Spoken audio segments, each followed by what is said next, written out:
There you go. You are live on the socials. Hello, everybody. Hey, I have soccer podcast. I think cosplaying might be my new thing. Yeah, I'm pretty good at it. You know what that doesn't get, Graham? What? That doesn't get judgment on Abby because Abby approves. That's a quality fucking bit. Fucking finally. That is a quality bit. No judgmental Abby for you, good sir. I'm sticking to it till we're through the intro. Mm-hmm. And then I'm ditching the vest because it's actually quite hot in here. Yeah, it is a little warm in I think here. Mel's trying to replicate the conditions in Jamaica. Dude, I'm not used to the weather back here.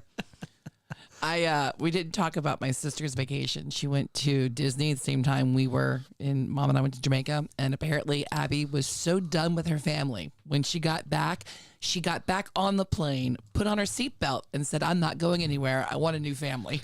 The only thing that would have made it funnier is if she prefaced it with, idea. I stay here with new family. And as Kate had put it, I was that parent On the plane. that her child, James, had full-blown meltdown, kicking, like to the point where she tried to shove a sock down his mouth to shut him the fuck up. Good, attempted murder. Add that to the list. He was kicking everything, throwing everything, ripping off his fucking shoes and his socks.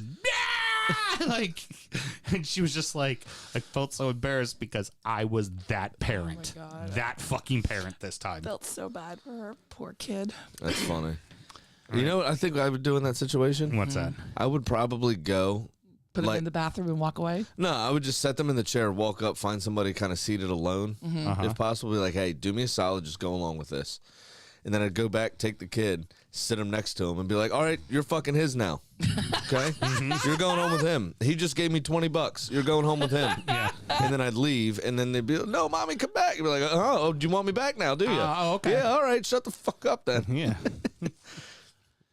All right. So do you need to put on the headphones to start the I show? said intro. Intro. After the intro. You're not even going to hear the intro. I can hear it. All right. All right. We ready to I do have this? my trusty headphones plugged into my closed computer. I apologize. Oh, do you want the potted plant back? Nah, it's too big.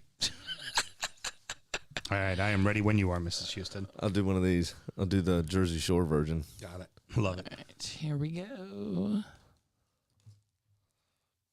And now, Motherfucker.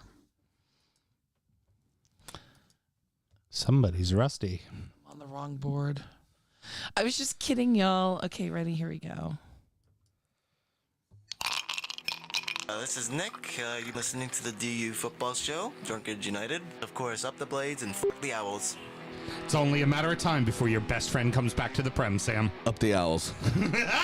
Fuck the Blades. They cost me $172. Ah, the Owls got a replay. So do the Blades. They do. Blades got a replay against Wrexham. Yes, they do. Which pissed me off because it cost me money. Well, and you know who's not going to be 15-time Cup winners? Who's that? You. You're right. That's fine. Let's start the show. born in the land of Bowie, Maryland. Bred to be a fan of fucking Everton. Punch you in the eye and drink your rye. Sam Houston. Sam Houston? Arsenal fans have another Sam.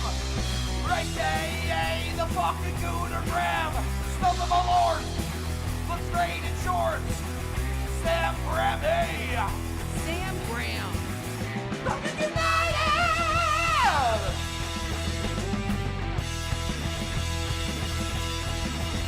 Fucking United!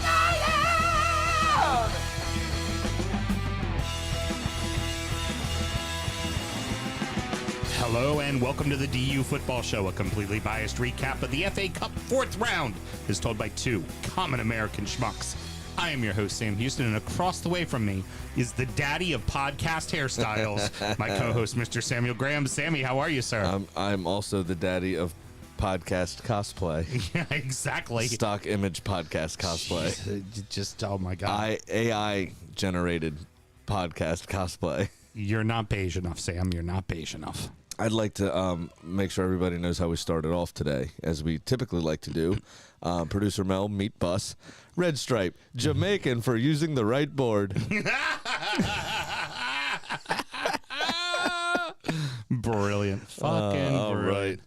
We're recording at the DU Public House just outside the nation's capital. You can check us out on all podcast platforms. Please be sure to rate, subscribe, review, and share with a footballing friend. Should you want to chat with us, chat with us, boy. Should you want to chat with us, there's many ways that you can. Mr. Graham, tell the good people how they can get in touch. Just Google search stock images of football podcasters. You'll see me all over the goddamn gaff. Sorry, Russ. It is at DU Football Show on all the social medias and dufootballshow@gmail.com to get in touch via email. Join Drunkard United FC on Facebook. That's our closed group where all the bands happen, and you will see my side-by-side image of this stock photo, which is quite fucking funny and accurate. Yep. And now we're losing the ball. And are we losing the vest? We're losing the vest. 'cause Sorry, Alan. It's a little warm in here. My podcasting vest is gone.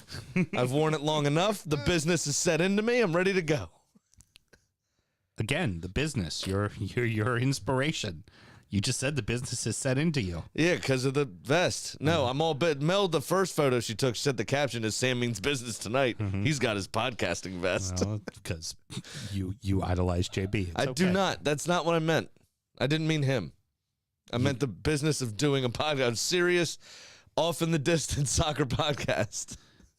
Wondering how you could be just like No, JB. not. Sam and myself both work in the wine and spirit industry and both have a deep, passionate love for all things distilled spirits. So as the red-blooded Americans we vow to have a drink in our hand throughout this show and every single show. Mr. Graham, the list continues, and we go with a little rye whiskey today. Yes, we do. We have the blackened Kentucky straight rye whiskey. And that can be found, if you're reading along, in your Whiskey Advocate. Mr. Graham just has to find the page because he didn't have himself prepared ahead of time. I was too busy doing the photo. He was focused on the bit and not on doing his job. Much like Taylor in fantasy. You know, well, actually, you were just taking it from the stock image. All of his stuff was closed because clearly he didn't correct. need it. He didn't need it. I thought I had the blurb memorized. I failed. Sorry. Sam, look off into the distance and tell the blurb. It'll be great. All right. So Black, Black and Rye, the Lightning, double cask Madeira and rum finished. This is a 90 proof rye whiskey. Should run you about $70 on the shelf. I've seen it in a lot of places, and I'm pretty sure the most I saw it for was $74.99. Yeah, I didn't see it for much either. Yeah, so this one nobody's really charging too much extra for, which is good. Panel rating 93 from the Whiskey Advocate. And your blurb comes from Shane English. This whiskey, a spring 2022 release from Metallica and master distiller and blender Rob Dietrich. Hits hard up front with an herbal and spicy nose. Fennel, anise cookies, and dank grains give way to dandelion and sweet grapes when water is added. The palate is crisp and spicy, showing great balance between the whiskey itself and the cask finishing. Lightning strikes again on the finish, which is extremely long and ties the entire sip together. More spice, more fruit, just more. And this is number 14, by the way. I think I forgot to say very easy to find. I see it just about everywhere. Yep. So should not be that difficult to find. I think it's bloody fucking great. Hold on. Very good. Mr. Graham looking off again in the doing his stock image. I do photo. think it is different with water, absolutely. It opens up a bit. The grape sweetness. The Madeira and the rum really add a ton of sweetness to this, which dials down the pepper. But that finish is still big pepper. It's still there. Yeah. But not spicy pepper. Like sometimes rye can have that really aggressive spicy pepper thing going on. Now, wasn't their original one a bourbon, and wasn't pickerel involved with it? Yes and no. So there has been a bourbon since, which was a cash strength, which was, I believe, Jim Rutledge helped on that one. This was the final project that Dave Pickerel did before his passing. And it was an American whiskey, and he specifically wanted to be an American whiskey because he wanted to do a blend of everything. So it had some bourbon in it, had some rye in it, and had a wheat barrel was mixed into it as well, and a standard American whiskey, which was primarily a corn in used American white oak. So he wanted to blend all of those together and then finish them in black sherry barrels was what he used to finish them in. And of course, it was the sonically thing, which is what they do with all of them. Where They bump Metallica the whole time to shake the barrels as they. Right. So instead of rotating the barrels, the music's doing it for you. It's making the juice. It agitates, right? It agitates the barrel and moves the juice around. The reason I asked is I just noticed on the bottle itself. I don't know if you can see this. It says remastered by Rob Dietrich. Yes. So I didn't know if that was some sort of nod, like a musical kind of nod to Dave Pickerel in a a common music term. Yes, and I would imagine if there's any other things that they're going to do, they're going to keep doing different master distillers to kind of come up with the idea. And I believe there's if you scan the barcode, it'll say the set list. That I was going to say Blackened. I think the original one, for some reason, and I might be wrong about this, but I think the original one, they only played the Black album. No, it wasn't the case. Okay, I thought that's where they got the name. Because Russ and I, one of the shows that you were, I think this was right after your father might have passed, is when it was that Russ did the show with me, and we did the Blackened. He actually had scanned the QR that long code. Ago? Scanned the QR code. It might have been when you were on vacation. I'm not. It might have been when Cameron was born, and I was out for a couple weeks, because that would have been only a year after Dave passed, because didn't he die in 2019, yeah? Yeah. Yeah. No, he died. It was 56 to 19, wasn't it? 2019, yeah, 2019. Yeah, so that would have been, Cameron was born 2020, because this was still laying down. Okay, so then it was when he Cameron passed was born. away. Yeah, so it had to be when Cameron was born. So it was when Cameron was born, and the set list that he had, it was it was from Garage Days. So it was the Misfits cover. I gotcha. Of the I Got Something to Say, I Killed Your Mama Today, like that song. Okay. And I just didn't know if that's where they got the name from. And I remember it because that was what we went out on that night with Russ when we did that. Christian's watching in the chats, and he said that he hasn't bought that one yet because he thought it might be gimmicky. It's actually not. It's fucking decent. A lot of people didn't care for Dave's version. I think that those people were looking for a bourbon and not an American whiskey. And when you're blending that many types of whiskey together, it's going to be a little bit softer and a little bit lighter. I didn't think it was his best thing he's ever done, but I also appreciated what it was he was trying to do. Yeah, for sure. With that. And somebody like him trying to experiment with stuff, if Dave makes an American whiskey, you fucking buy the American whiskey. Like, he's a pioneer in that sense, and so good at what he did that whatever he touched, right, I bought a bottle of. Right. Exactly. Or pulled a sample.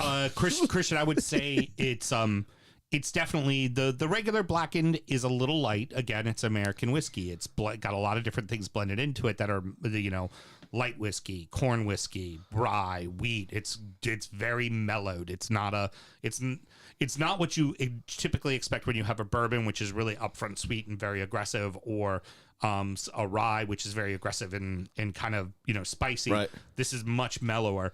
But I would say if you see this one, this is well worth the price of admission. But that sweetness counterbalances the pepper very, very well. So you get that sweet and spicy. It's it's almost like a sweet and spicy soup. Yeah, honestly, in that sort of sense, with a nice alcohol heat over the middle. I really enjoy this, to be honest. And I'm kind of with Christian, where I didn't I bought the original one, but I knew what it was in terms of being an American whiskey. Dave hadn't touched these, the last release and then this one, and so I was like, nah, I don't really care. Right. And my competitor sells it, so I'm not supporting them directly for no reason. And I'm glad this ended up on the list, and I'm glad we're trying it.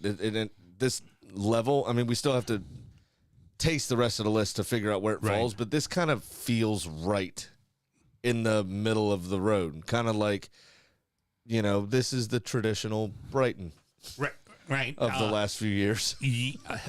Also, good, but also for me with this whiskey in particular, when you're talking about, say, like snacks or something like that, like, oh, this is something I could eat the whole bag, I could make this bottle disappear in a night real easily on ice, just drinking. That's one of those ones you're just sitting outside, you're having a beer. This one you could definitely have the ice problem. Yeah, where you never even out again. Yeah, it's never ice or whiskey at the same time, so you got to keep adding both. Yeah, and you will reach that point, too, where you just look at the end and you go, well, where did this all go? As you're falling off the chair, you realize, there it is. It's in me legs. Yeah, it's in me. All right, what else we got to do, Mr. Graham? Always remember to drink responsibly. Excellent. Cheers, my good man. Cheers, sir. Let's try that again. There we go. All right. That at least had some... Do you know First one was the too ancient dainty. why cheers is a thing? No, please. And why it was always so rough? Well, Please. obviously, it used to be with wooden or antler, Right. right? Or steel at one Right, point, right. iron. Pewter, steel, yeah. Yeah. But they would cheers each other hard so to make sure some liquid crossed over into each other's glass. And if you didn't fucking drink after cheersing, they knew you poisoned mine. Oh, okay, very good. Because some of my liquid got in yours and you knew If you were poisoning me. if you were poisoning me, I can't drink that now. Yep. That's how that whole became a thing. And that's why it's disrespectful Bless to your not. little cotton socks. Yeah. That's why it's not okay to not drink after cheers. I love it. Very good. Also, fun animal fact I forgot to bring up on Soundcheck in that conversation, which you can find at Patreon/DU Football Show, Patreon.com/DU Football Show. Mike Rogers told you that Yes, he did. Is in a very well-crafted email. bats, not sharks. Use sonar location. Very good. Wrong means of transportation there. You know, hey, we all make mistakes. We all make mistakes. Like forgetting to connect the board to the computer for sound check like last week. That's one of that is the only thing I've never listened to. I started listening to it and went, nope, don't care. Click, turned it off. Did not sound check myself on that one. So we take a break from the Prem to chat about the FA Cup's fourth round. Yes. Where we saw more Premier League teams bow out, including a couple of the Big Six clubs. Man City 1, Arsenal 0, Brighton 2, Liverpool 1, Leeds 3, Accrington Stanley exactly 1, Leicester 1, Walsall 0, Southampton 2, Blackpool 1, West Ham 2, Derby County 0, Tottenham 3, Preston North End 1, Manchester United 3, Reading 1. Gunners and Liverpool both bow out of the cup, but I would say very different ways of going out for sure. Yeah, I thought we played very well. I thought there was purpose in what we did. We made a ton of changes, obviously. We had to eventually rest some players, which I am glad that we got a chance to do. Did you have any red cards? Nope. Did you have any injuries? Thought so. Turned out to be okay. Then we're good. Yeah, exactly. Mission accomplished. Oh, shucks, we Yeah. didn't win. All right, George. They did very well, and I thought our kind of half second team, half first team actually played City very well, who put out a fairly strong lineup. Agreed. Trossard looked fabulous. Looked excellent, which is another key to what we were hoping for and doing. That signing looks a smart one, obviously, and just that he's fitting right in and betting in so quickly is such a key component of what we're going to have for the title race. Yeah, exactly. Now for Liverpool, though, on the other hand, another lackluster performance. And I would like to say it's because Van Dijk's not out there, but they didn't look good when Van Dijk was out there. They lost worse when Van Dijk was out there, remember? 3-0. Brighton has their fucking number. Yeah, they do. We all have these situations. I mean, Stoke used to do it to us all the time. Not that Brighton played in that manner, but Yeah, but it was an ugly 1-0, yeah. not a fucking yeah. dominance. I mean, that part's true. And I thought Liverpool actually played better because they changed their game plan. Right. They gave Brighton the ball and tried to hit them on the counter in this game. They decided to show them the respect that they have earned this season under both Potter and De Zerbi. And De Zerbi's faced Liverpool now 3 times, I think, and he's beaten them twice and drawn once, if I'm not mistaken, in his first 3 meetings. So he's unbeaten against Liverpool. Liverpool look in a bad way. I don't know what they're doing, but they need either some new blood, some reorganization. I mean, Klopp's tinkering a lot, and none of it seems to be working. Well, and then the moves that they made, I know Gakpo is a hell of a striker, and I think he deserves a move to a club like Liverpool. I just don't think Liverpool needed another fucking striker. No. At some point, everybody's going to be healthy, and you're going to have to try to figure out how to Fit these, 6 people in. Yeah. how to play these fucking guys. And in the meantime, especially with Fabinho's fucking tackle on Ferguson, Should have been a red card. it should have been a red card. Yep. Jesus, that was violent. Yeah. I mean, it was a very definition of violent conduct. It was he bad. Went in Well, he hard. looks so. I don't know that I'd say violent necessarily. It would have been charged violent conduct. That's the way they charge things. I thought it was more because he hasn't played much football in the last couple of months. He looked rusty. He looked off the pace. He was late to everything he tried to do, and that tackle was an example of that. Ferguson had turned, and then he went, "Oh shit, I'm supposed to tackle him." Yeah. And then landed on his Achilles. I mean, it was, he should have seen straight red, don't get me wrong, but I don't think he was intentionally trying to hurt him. And he knew it straight away. He knew he should have seen red. That's why he was smiling like, I'm really sorry about that. That wasn't meant to be. A few thoughts to Brighton, too, who are just cruising along. We're going to get into it in the third segment. We'll talk about Concedo more, but the key string puller in the team was not in that game, and they still kept cruising along. And by the way, no offense to your most recent signing, but as far as Brighton's concerned, Trossard who? Yeah. Matomo. It's awesome. Hey, guess what? Here's a spoiler alert. On my list of fucking top 5 people of new signings, he's definitely going to be on that list, and he's going to be way up that list. $3 fucking million. That is what Brighton signed him for. Big time. Yep. We keep talking about like football and cultures, directors of football, things of that nature. Yeah. Brighton's getting it right. Fucking Brad ain't gonna like to hear this, but you know what? Brighton is very, very much getting it right. Them being where they are is not a fluke. I mean, you Let's could compare, expect them to be there Yeah. for a while, because the minute they Concedo wants to go, fuck you, we'll find somebody else. We're good. the hipster's choice that people who know football know this name, Monchi. From Sevilla, was Sevilla's sporting director for fucking ages. That dude's Rolodex is packed with some of the biggest agents, biggest names, biggest everything, best scouting network that he could muster up. Has a fantastic relationship with everyone, and that's why Sevilla remained thereabouts for fucking ages before he left. And then I believe actually now he might be back at Sevilla, but Brighton have found like a modern day Monchi. They just keep finding players down the couch cushion to come out, and it's like they're literally getting them for pennies. And you've got Arsenal and Chelsea squabbling over $6 million to sign Casado now. Yeah. You know what I mean? It's insane. To close out this game, I do want to mention, and this will be a theme throughout as we mention the various games. I had a 7-leg parlay on Sunday. That was 1 minute and 38 seconds from coming true. I want to thank Brighton for doing their part. Matomo scored. Ferguson, shot on target or more. 1 shot on target or more. Ferguson, did I just say him? You said Ferguson. Sully Marsh, 1+ shot on target or more. Yep, done. Matoma, 1+ shot on target. Matoma to score at any time. Obviously, he did score, so he got a shot on target. So did the others. 4 of the 7, done. Perfect. If only Wrexham could hold on. Just keep going down the list. Don't spoil it. Don't spoil it. Leeds, Foxes, Irons, and Saints all advanced despite them playing a tough lower competition. Really, the only one of those 3 that was obviously decided, I think, right away was West Ham and Derby County, because the Saints had their hands full with Blackpool.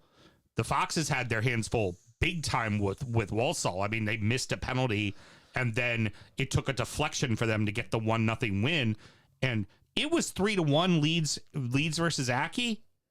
And Gekla and I were talking the whole fucking match. Aki took it right to fucking Leeds. They were trying to take their chance. They absolutely were. They went solid at him.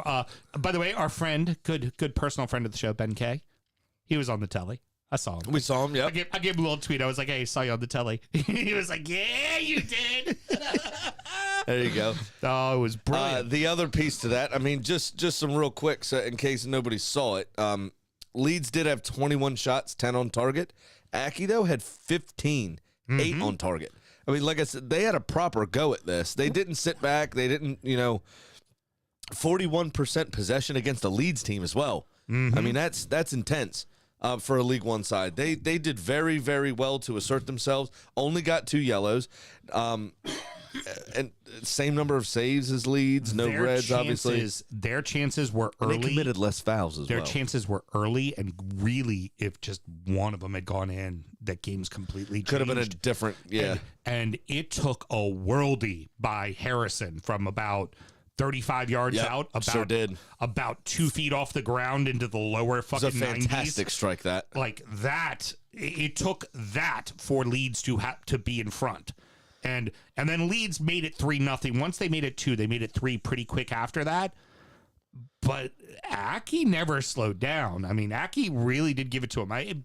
For a lower league, what's that? 2 minutes. Firpo scored and then Sinistera. And then for a lower league side against a Premier League club, that's when they're in your building in the FA Cup. That's a magic of the cup kind of game.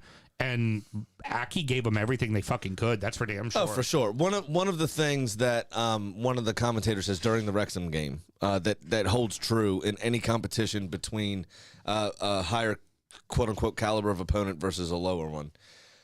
You could have all the physicality you want, or you can have all the speed you want. Either or in the lower leagues. And they'll get you by no matter what. The problem is as you move up the divisions, they're both faster and stronger in the same human being. Right. And that's the difficult part of dealing with them. So for Aki to hold their own as they did for so long against the Leeds team, who we all know is so helter-skelter, who is so physical and so fast, is an achievement. And it's awesome to see. Well, we saw it firsthand when we went over to England and did our little tour of games. All of us watch every single weekend. We watch the Premier League, and a ball goes from one sideline to the other sideline in the air, 70 yards. Yep. And the other wing back brings it down perfectly with his foot and starts dribbling. When we went to go see Fleetwood Town and play Pompey, those balls happened. They also hit that guy's foot and went 10 feet in front of him. Yeah. You forget because the only thing the bulk of us as footy fans in this, in the United States consume is the top Prem. of the top. Yeah. I mean, the only exposure. And we get angry when they make a mistake and it goes out of bounds. Like, how the fuck you do not understand. I could do a better job than that. Yeah. How fucking hard that is to do. Yeah. And, I mean, it's said also, I don't know if it's true. I think it's true, but I'm not sure that it is, that there's also a certain amount of helium put into the balls, allowable into the ball. Right. Which makes it obviously fly further, faster, harder, makes it swerve more, all that kind of stuff, because it weighs less. Right. But bringing it down, that ain't easy to fucking do. No, it makes it harder to bring it down, is what I'm saying. It's insane. Absolutely. So, but, those of you that have watched the Premier League for a while will always understand and always remember the two teams that you saw play slower and just physical, and that was it. And they got by for a long time, and that was Tony Pulis' Stoke and Sean Dyche's Burnley. Yep. Too soon? No, it's okay. Go ahead. It's... I can't wait. You know what? My team's going to be fit. I can tell you that after seeing today's training session. They're going to be fit. They're going to be fit, but it'll be such a wet blanket on the Premier League. It's not even going to be funny. They had themselves a good run today. Good old run today. Spurs and Man U both cruise, but it took the second half to do so because it was 1-1 at the end of the first half for Man U and Reading. And Spurs were at 0-0 at the half with Preston halftime North with End. Preston. Yeah, Preston gave it a go as well. They had a fair amount of opportunities themselves. Like I said, now they only had one shot actually on target, but the 5 opportunities they had, they were pretty clear cut. I mean, Tottenham fucked a few things up in that game. Ultimately, the class did rise to the top. and they had no issues getting through. What I found interesting from this game was the signing that was supposed to be with you, Arnett Danjuma. That's too soon. Fuck you. After he scored, fucked up and scored, because that was a miss kick that he got lucky on. Yeah. He and for the visuals, you'll get this. For the audio, I'm going to have to explain it a little bit. You do the snake thing. You remember the Ben Stiller movie? Yes. Was it Dodgeball. it was Dodgeball. Yeah, it was Dodgeball. They do the arm across the chest, elbow on the forearm, and then the fingers kind of to a point altogether to signify a snake, which apparently, I'm sure, Everton Twitter has been calling him for about 10 days. Yeah? Does that sound about right? Well, not really 10 days, because it was 6 days ago it happened. Right after Frank. And here's the thing. You can't blame the player. The player he had even tweeted about how he was excited about coming to the club. And wanted to be in that fight. I think it's more your fans scram. being frustrated. Oh, yeah. At him, at the situation more than it is them being mad at him as a person. Yeah, because Frank got fired and he pulled out the request. I could not find a single reference to him, like nickname the Cobra. I couldn't find anything. Oh yeah, it's about that. So he celebrates in this manner as he goes towards the camera, essentially, I guess, calling out the people on the interwebs, calling him a snake. Yeah, exactly. Oh, don't worry. Very enjoyable. That was enjoyable. Allow me to just say, Everton supporters have covered themselves in glory so far this week. They've done a great job of that. Someone that didn't cover themselves in glory was Andy Carroll. Yeah, no shit. I heard somebody describe him as a pirate that has been on the sea so long he's finding it difficult to adapt to dry land again. Because he looked like he was just falling about all over the place, like whether it be diving or trying to assert himself. Definitely. He should have been sent off separately from his 2 bookable offenses. Oh, how the mighty have fallen. It was terrible. It was a horrible performance. Also, I found enjoyable is that Tom Ince's dad, Paul Ince, great player for Manchester United, is manager of Reading. Still there. He saved them last year from relegation. I didn't really notice this before. His eyes are too far apart. Ah, very good. Looks like an alien. Oh, well, it has been reported allegedly that some footballers eat crayons. So, let's leave it there. Also worth mentioning. Ripping it up in France, by the way. Oh, yeah? Your boy. Nice. Yeah, he is good. His favorite color is gray. Yeah, exactly. No, it was green. I thought it was. Green tastes the best. They're minty. It tastes like broccoli. Yeah, exactly. Like, what did Jack Grealish say?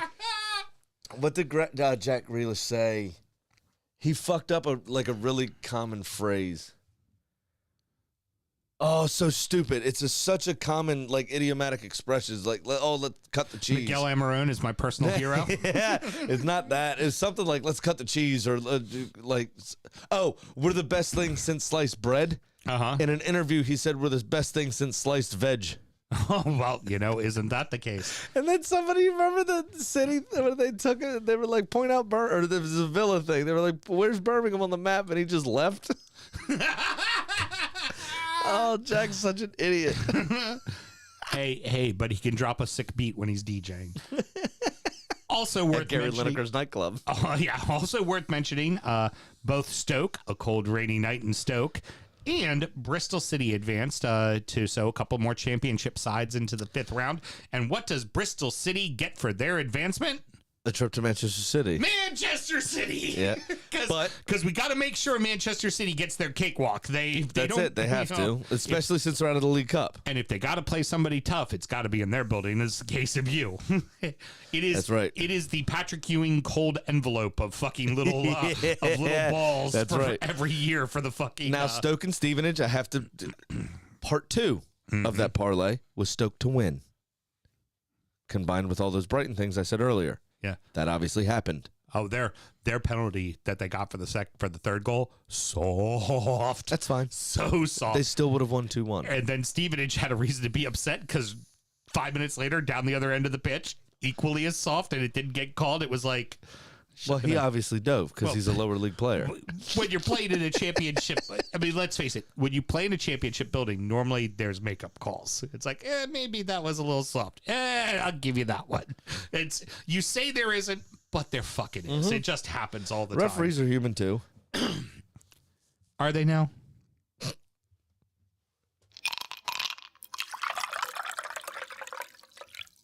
Dino is, and I'll tell you why. Why? It came to surface. He did a very random, on-the-street interview with Dutch television. Do you know how this came about? Well, the Dutch, Sam, if you didn't know, are literal people. Very direct, the Dutch. Basically said, hey, Mike Dean, why are you here in our country? Weed? Please tell me his answer was. It was not. I'm here for the hashish bars. It was not, allegedly. What he said is my daughter and I pick one weekend a year, and we come over here to watch as many games as we can in one weekend. And they said, oh, really? Do you fancy Dutch football that much? Why? And he goes, no, not really. It's just easy to get around to the grounds. So being as literal as they are. Yeah. But yeah, try to, him and his daughter grounds. apparently take one weekend a year and go watch as many Dutch games as they can. Go together. Knock out 6 in a weekend. Which is pretty awesome. That's pretty cool, but pretty good daddy-daughter day, kind I'd of, say. yeah, pretty humanizing from that robot spectacle. Next up, a bunch of teams drew, leading to the segment to be called, Oh, so replays happen. Wrexham 3, Sheffield United 3. Lastly, this is why it was a 7-leg parlays, because this was a double chance. Okay, we're gonna get to that in a second. Let me read off the rest of the scores. Graham was watching and he commented, Flam was watching and commented that your parlay made it to the 94th minute. It did, of this game. All right, can I finish reading the fucking Go scores? ahead, and then read we the can talk fucking about game. Fulham 1, Sunderland 1, Luton City 2. Luton Town, 2, Grimsby 2, Blackburn 2, Birmingham City 2, Sheffield Wednesday 1, Fleetwood Town 1, Ipswich 0, Burnley 0. What a fucking fantastic match Wrexham and fucking Sheffield was, in the most ugly, tough shithousery way possible. Oh, yeah. There was jersey grabbing, there was hard fouls, there was rolling around. There was lovely. It was all. It was the non-league tricks, football at its best. all the tricks got pulled Oh, out, and it was fabulous to It's watch. It's non-league football at its best. In its utter and complete shittiness, it was so much fun to watch. I loved Ryan Reynolds looking so very involved, but you got to think in the back of his business mind, it was like, this is great drama.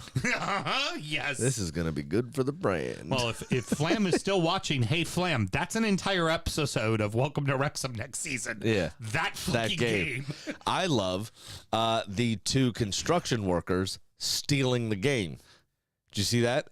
Obviously, there's no construction happening on the stand at the end of the ground. No, of course not. There were two people in full high-vis bodysuits, obviously their gear for the site. Right. Doubtful that security would be wearing that outfit. They had to be construction workers. Honey, I'm off to work for a bit. They had to make sure their equipment was safe. And just showing up. Diggers were parked Yeah. there. You know, baskets on the ground, nothing being used. They have nothing snacks? being moved. They didn't. No, literally, the one dude that had the high vis pants on as Yeah. well didn't fucking budge from the spot he was standing in for the entire half. Because every time they panned back to that side of the field when Wrexham were attacking, bloke was just standing there with his arms folded, full on facing the field, no issue. And guaranteed one on the clock though. He just took in the game from his workplace. Yeah. Brilliant. Pretty fucking brilliant. That's the one thing about the FA Cup that I love a lot is people stealing football in creative ways. And he obviously was like, I'm getting full out dressed for work and showing up at my job site just to take the game in. And the beauty is, nobody cares that they're doing it. No, They're don't like, give a "Go right shit. ahead." Fuck no. Hey, It's like this a couple years ago, whoever it was that rented the cherry picker. Yep. And went up over the side of the ground that was only 1 story high. Mm-hmm. And they just standing there, just 3 friends splitting the cost of a cherry picker because the game was sold out. The one that Tottenham was playing where somebody had to cut out a Jurgen Klopp in their backyard, everybody's houses that were against that was... They're all in the backyard. They're all standing at the top of their fence in their backyard looking right over the stand. Just drinking cans. Nobody just sitting there drinking cans of nobody beer. gave a shit. It's Nobody fantastic. gives a Yeah, shit. you can't. What are you going to do? Please, just enjoy. It's awesome. And that's love that the FA Cup also provides that nostalgic look around the small, old school grounds of England as well. You know, it's just a lot of fun to see. Wrexham definitely brought media attention. Oh, for sure. CNN and a couple of the groups were talking about it, and they were talking about like the FA Cup and why it's the coolest thing ever, and like really going into details about it. Fox NFL Sunday. They Really? Referenced it? Yep. No, they had Rob was obviously at Lincoln Doing the Financial tailgate. Yeah. He had a big tailgate he was hosting. And they had the game on in his tailgate that he was hosting, and Sal Palantonio interviewed him at halftime of the Wrexham match. So that made ESPN, apparently, I found this out listening to the Ramble today, because two of them do work. David Cartledge and Vitushin and Hatharaja do work for ESPN sometimes. That ESPN, there's been conversations at boardroom level, excuse me, to ride this Wrexham wave and make Wrexham America's team. nothing wrong with that. It's a smart move. It's a smart move. I like this it. This is the part that fucking Flam's digging on, because they're making a lot of money. But the things he's been kind of asking me, it's like, well, why don't they just tear down the whole stadium? And I was like, and fucking it's the oldest stadium in the UK, and infuriate the entire fucking town. Like, like they're having a hard enough time dealing with the cop end going down, which is uninhabitable. There we go. There's the word. Yep. And I knew I'd get there. Baby steps. Just got to work your way through it, you know? It's going through all the Greek pronouns. Yeah. You know what? That stock photo, I don't know what their pronouns were. I have no idea. Fucking trans camels. That's the sand. The fucking sand. They're having a hard time with that stand being ripped down and rebuilt. And you can't literally have people in it. It needs to be ripped down and rebuilt. Yeah, that's like our old racecourse stadium. Yeah. Here in this city. Yep, the old Bowie racecourse. Yes. No, the fucking Pimlico. Yes. That stadium's uninhabitable. Uninhabitable. So the interesting thing about the match was Sheffield got off to a very early lead. Yes, very early lead. Did. And that's normally the dagger in a small side. Of course. And they also held on to that lead for ages, 60 minutes into the second half. Yep. And then it was like boom, boom, suddenly tied, suddenly up. And then the minute that Wrexham went up, the worst thing ever is to the championship side got a red. Yeah, but they got the second goal first. They got the second goal within almost 30 seconds. Right a minute, after. Maybe tops. After they got that goal. That's right. And then the championship side got a player sent off. And I texted my brother, fuck, that red card is the worst thing that could have happened to me. Because Sheffield United's going to they are going to pack it in. Right. Wrexham's going to leave themselves exposed or go, let's play for the draw. Right. So Wrexham get that goal, and it was 8 minutes from time. 3-2. Yep. Against 10 men. Yeah. Just hold on. That's all I was saying. The corner came, and I was like, when that corner came, I was like, gotta clear it. You gotta clear it. Come on, guys. You don't defend well. You've got to make that ball come out. So in that parlay list, they add the double chance, right? Which is essentially this or this could happen. But they slash the fuck out of your odds. Right. Because you're picking win or draw, or the other side of that, draw or win for the other team. The good news for you is you picked enough random shit that part of the odds didn't really kill you. Didn't matter, right. So what I had was the double chance on Wrexham or Sheffield United. Someone the wins. Only thing that fucked me was the draw. And with 1 minute and 30 fucking seconds left, Sheffield United came out of their shell for 2 minutes for a corner. Well, did Sheffield United come out of their shell, or did Wrexham pull a Wrexham? Because if you watch the show at all, that's what Wrexham likes to do. They love to piss off leads, man. They beat a lot of teams 7-3. Right. Well, didn't we hear that the Ollie Palmer goal was a goal? Yes, I was going to get to that in just a second. But good call. Maybe they just didn't show a good replay where I was, but I didn't think that one actually crossed the line. Get to your point. Well, that's it. It fucked me. I had $10 bet for $172 return and 48 cents. Fucked. in the 94th and 38th second, 94th minute, 38th second, which would have left, 2 minutes and 22 or whatever? Right. Cunts. And honestly, the one I'm thing... not watching another episode of Welcome to Wrexham because of it. And the one thing Have you watched any? He hasn't watched any of it. I have. I've watched 2, actually, with okay, Tegan. Thank you very Wow. much. Well, hey, how about that? Now, I'm not getting back in now. And I'm hoping next season is Welcome to Sheffield with the Owls, because I'm going to be right behind them. All right. Anywho. Because fuck the Blades, too. Anywho. They were interviewing Ollie Palmer after the match. Yes. And the sideline reporter had said to him, by the way, it's been reviewed. That ball went over the line. Really? And you would have loved what he had said. This might get you back into liking him. It's a shame this tournament gets played by different sets of rules in different stadiums. And he goes, it would have meant a lot to have scored in front of the Wrexham fans today. It would have meant a ton.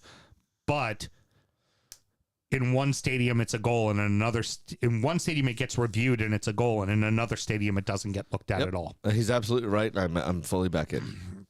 The other thing was I heard they asked someone else, not him. And what I heard was that the best information that guy had was probably coming from Ollie Palmer himself. I definitely scored. What do you mean? No, it was the sideline reporter. Which is funny, but somebody did report that because they spoke to a different player post-match. Yep. And they were like, yeah, I think Ollie probably told you that, didn't he? All right, Which I thought was funny, just the immediate distrust. Yeah.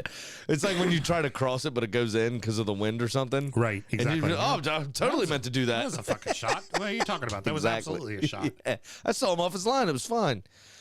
But yeah, no, it's annoying because you really wanted Wrexham to do it. Well, and for Wrexham, it's in your building. If there was a chance to beat Goliath as David, that was the time to do it. The nice part about it though is they get the replay. They will get the gate receipts as is per usual for somebody in the Premier League or Championship to give the ticket sales, all of the ticket sales to the lower league club. Right. You have in addition, obviously the documentary which is bringing money into the club. You have all of that stuff. And they're first in the championship at the moment. With a game in hand. They've scored 90 fucking goals already this season. And I was talking to my brother about it because obviously we talk about our sports bets constantly. Giving up like 50 though. They fucking love to give up a goal. But I texted him and I was like, man, this is what's happening. This is what I got. He was like, because he's out in Vegas right now. My brother is. And he was like, yeah, I'm not watching it right now, but I got the alert set up on my phone because I want to see what's happening. And so I texted him a screenshot of what I had bet, and I was like, all this has to do is find a fucking winner. I just need a winner. I don't care who it is for the money. And he was like, well, Wrexham have like 2 or 3 championship caliber players that specifically took pay cuts to help Wrexham and try to get out of the league. Yeah. And that's why they're killing it so much. It happens to be those players and that manager are championship quality, and they're playing in that division to help Wrexham go up, which is why they've scored so many fucking goals. Mullen and Palmer are both league. They were both came from League One. Super right, but they're Mullen. from newly relegated clubs. Christian name. Yeah, sorry, Super Paulie Mullen. But newly relegated clubs as well. So they played in the championship the previous season. Yeah. So there's people buying in from all over the gaff to try to get this team back into the Football League. And as of right now, they're doing a damn good fucking job. Yeah. So there's money coming in from everywhere because Wrexham was on the brink of fucking extinction. Yeah. Don't forget. Yeah. Well, if you watch the rest of the show, they talk about that. Yeah, well, yeah. But this is just awesome for such a local team. Also over the weekend, good news for Ryan Reynolds. He did not promote it himself. The tweet went viral from one of the moms. 1,600 pounds he paid for a U12 team to get all brand new kits.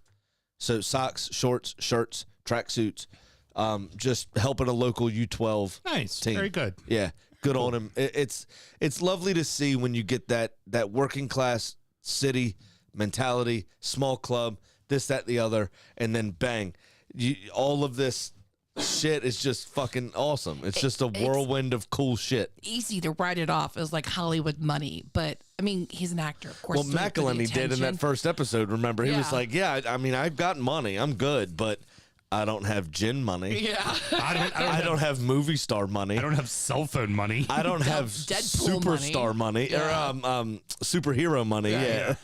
I don't have Marvel money. Ryan does a great job of using his platform to elevate without making it all about himself. Correct. I He's even excellent at that. appreciated what he was wearing. He Oh, yeah. wasn't nothing flashy, like looked like an average Joe in the stands. And was going nuts over it. Oh, yeah. The other thing was Blake Lively's story. Did you see this? Yes. This was lovely. I bought ESPN Plus just to watch my husband writhe in agony for 90 minutes. And then Mel texted us and said she and Carly would probably do the same for you and I. Oh, Absolutely. definitely. Well, Which I thought was quite enjoyable. Well, and what I said was all you had to fun- do was come watch the U18s a few years back, which you didn't do. Ryan didn't take Blake. He took his daughter. It was Which he is took- cool. Yeah, very cool. It's awesome. The whole thing's all of it very in fucking general cool. is good. Well, also because those guys get what they're dealing with. That it isn't again, and this is something I've been explaining to our boy Brian, who's not a huge footy fan, is that you are a steward of the club. You will eventually Which they die. use that term constantly. The club lasts longer than you. Yes. We've got a question. Yes, please. I believe this is from Christian. He heard that the National League teams have to pay more than League Two teams for the same level players because League Two teams have TV rights or something yes. to that effect? Yes, that is Yes. the case. They do. They So do. they pay them physically less money, but it's more of their budgets. Right. Yeah, for sure. All right, so let's keep A it lot going. of National League players also have second jobs because they can't afford to pay them enough money So Sam, because they don't have any of those things. as you think about that loss, just sip on a Tito's and soda. It'll make everything better. Too soon. Fulham and Sunderland. Very has- too soon.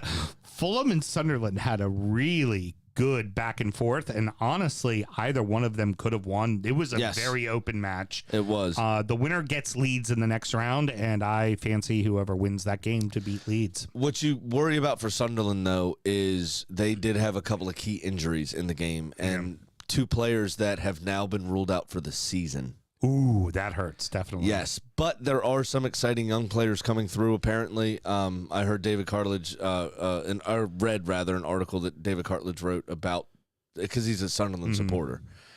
So he writes about them frequently. Jonathan Wilson as well is another good UK-based writer to read who's Sunderland-based.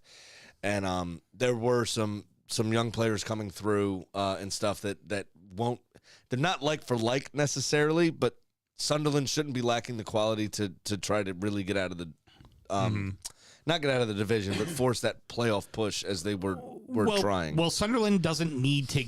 Right now, they got back up to the championship. They need to stay in the championship is the big thing. Which it but they feels are like they're what, going to 7th or do. 8th or whatever they're it gonna is. be pretty fucking comfortable. Which Yeah. is that's exactly where they need to be. But that's the point, is that they're trying to make a push on the playoffs, which would be amazing. But these two injuries really don't help, and they don't help the replay. right. So for them, it's fine. But that being said, the stadium light is packed this season. Yeah. People are believing again. They're Which getting is good. back in that building. Very good. And that's going to be a tough atmosphere for Fulham to go into. Oh God, yes, absolutely. Especially being so polite, because you heard what happened with ticket prices, right? Mm-hmm. They kept them low for the trial. That's why there were so many Sunderland fans. Oh, nice. They over allocated them tickets on purpose. So they added an extra away section and kept the tickets at £10. How very Fulhamish How of them. very Fulhamish of them. So Fulhamish. I heard of their pies were piping hot, and the cider at halftime was hella cold. nice and fizzy too. Perfect amount of carbonation. That's right. Did they let them take a dip in the pool too? I'm sure mean, I don't know if it's finished yet. they were like, "Come on over, have a little dip in the pool." But yeah, and Sunderland are Hey, we- expected to return the favor when they get to the Stadium of Light. But the Stadium of Light holds, I think, 2,000 or 3,000 more people than Oh, it's Craven a Cottage. huge stadium. It's a big stadium. Huge stadium. Because they built it during the Premier League time. Yeah. But I think they're doing. It used to host fucking England games whenever they jaunted up north occasionally. Yeah. When Wembley was being built, It's bigger than St. James, isn't it? I think it's bigger than St. James Park. might be close. Yeah. I think they did what us and Tottenham did, where they added like 10 seats or like kind just of to be that much more. yeah, just to be a dick. For those you don't know, they kind of hate each other. Look up the Tyne-Wear Derby. They don't like each other at all. But But yeah, but apparently this season they've been selling games out every week. Kind of like people are back involved with the club. The city's really getting behind them, which is awesome because they were down in the fucking doldrums at one point. So good on Sunderland. All right, we got to keep this going because we got a lot to fucking talk about in the third segment. Luton has their hands full with League 2 Grimsby. In fact, Grimsby went up on them 2-1, and again it was the went up 2-1. 30 seconds later, 2-2. Mm-hmm. I mean, literally right off of the kickoff. They will get Southampton next, and Southampton seems to be okay with doing well in the cups right now. They can't do well in the league unless they're playing Everton, unless everybody's playing Everton. But they don't, they're doing well in the cups. Also, we will see a League One side advance into the fifth round because Wednesday and Fleetwood Town both have a replay against each other because they finished 1-1. Yes. And then the last thing to mention, Blackburn and Birmingham City drew 2-2, and Burnley and Ipswich draw 0-0. For Burnley and for Blackburn, that's probably the one thing you didn't want. Yep. Burnley's cruising and is probably they keep doing what they're doing. They're winning the championship. But for Blackburn, they're right in the fight because 3 through 10 is 3 points apart for the most part. Right, but even from Burnley's perspective, if you lose that kind of momentum, your confidence gets dented, whatever happens, in that sort of mental capacity or possibly injuries, an extra game now as well. Mm-hmm. So you've got fatigue to factor in. There's still about 6,352 games in the championship. There's every opportunity to drop 14 points in a row. Mm-hmm. And the fun part for them is the Burnley Ipswich winner ends up getting the Wednesday Fleetwood winner. So the cool thing that'll happen with that in the quarters, at worst, a championship side, at best, a League One side will definitely make the quarterfinals. Yeah, which would be awesome. And, hey, we got to make sure Manchester City has somebody fair to play.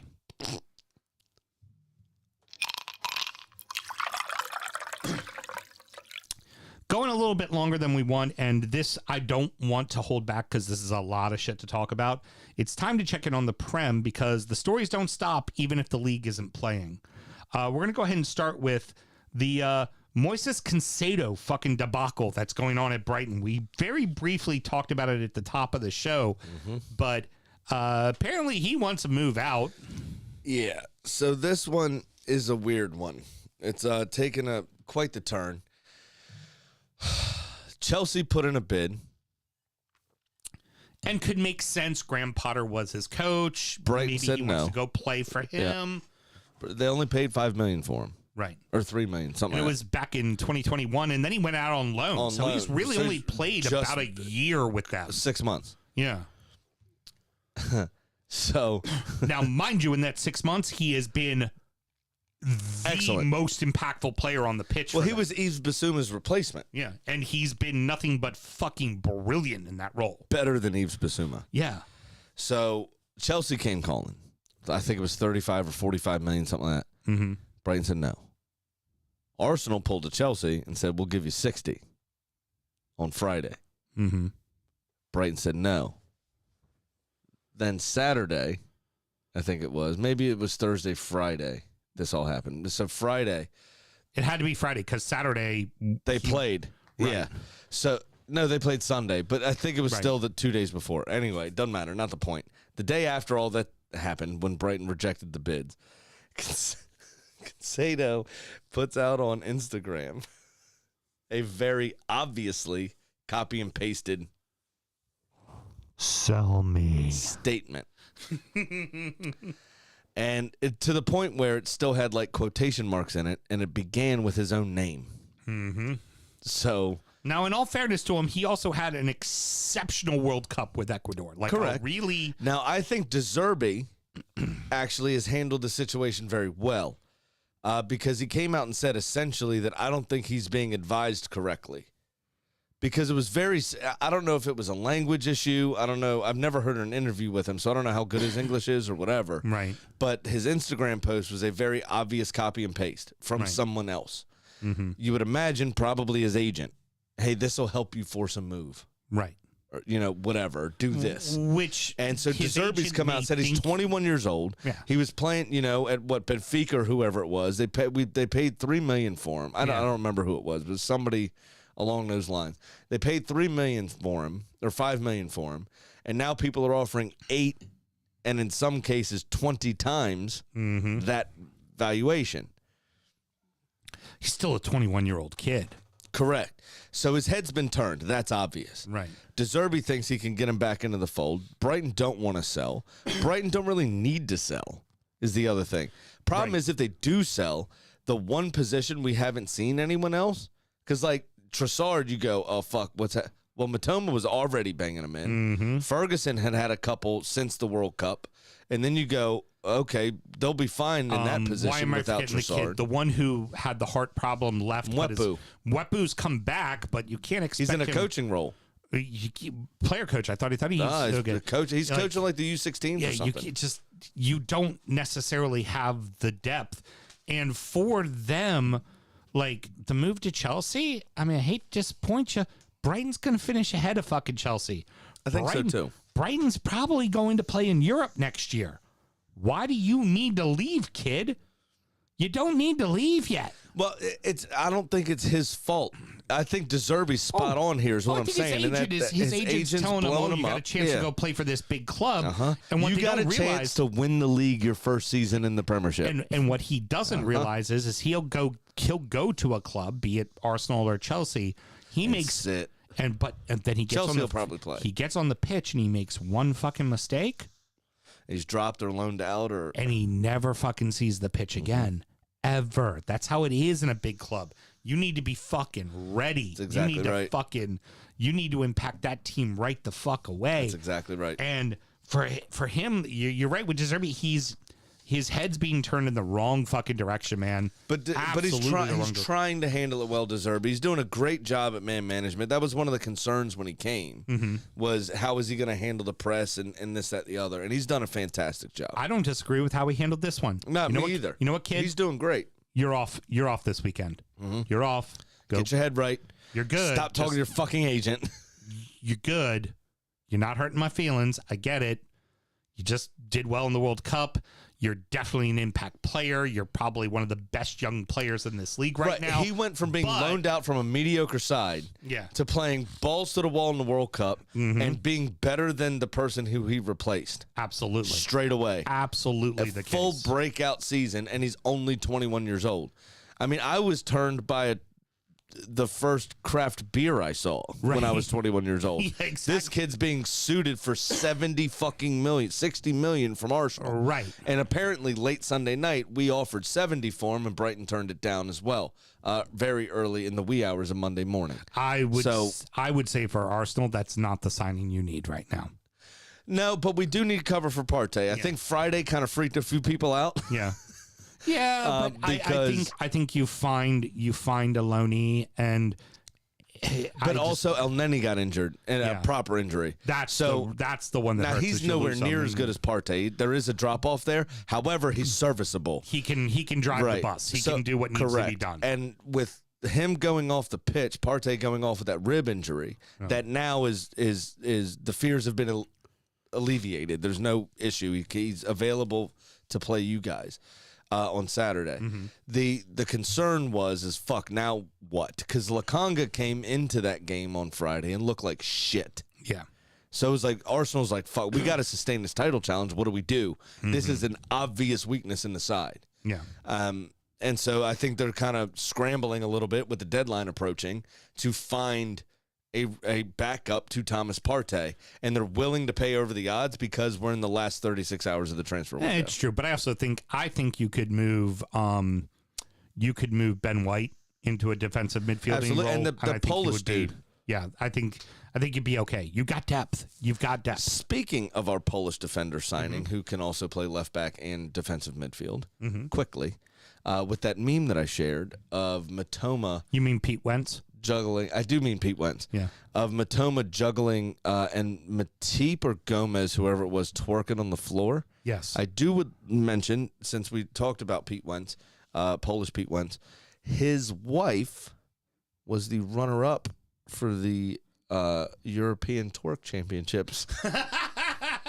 And Mel, while you were away, not keeping me in line, definitely watched about 14 videos of her twerking.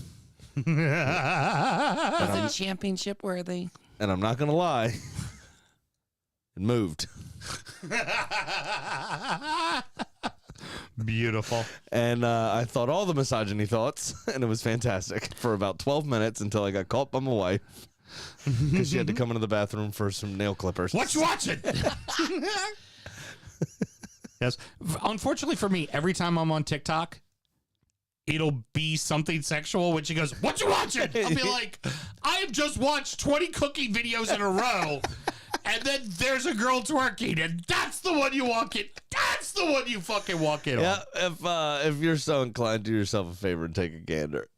It's worth it. Speaking of things that are out of fucking control, Chelsea fucking Football Club spending all the money. Apparently now they want Enzo Fernandez, and they want to spend $115 million because the 108 on Murdoch wasn't a fucking enough. His release clause. Now, I don't know what Spanish and Portuguese law is. I know they have to at least entertain the offer. Right. But if somebody were to offer a release clause money, Right. I don't know that the club is allowed to turn it down. I'm not sure what that law is necessarily. His release. So, but why offer over the release clause? That's what I was about to say. The release clause is $100 million. Here's 115.